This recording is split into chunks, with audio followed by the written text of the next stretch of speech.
najnovším televizijním magazínu budete mať nahodu vidieť rozvárku o novej edukatívno-zabavnej programy za celú familiju, ktorá še počína emitovať na naše programy od stredy.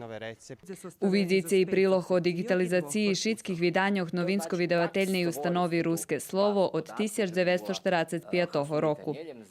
U prilohu zo spoljoprivredi bude slova o chovanju bujačkog u Srbiji i o zvekšovanju čísla farmoh, kotri chovaju kravi na pažicoh.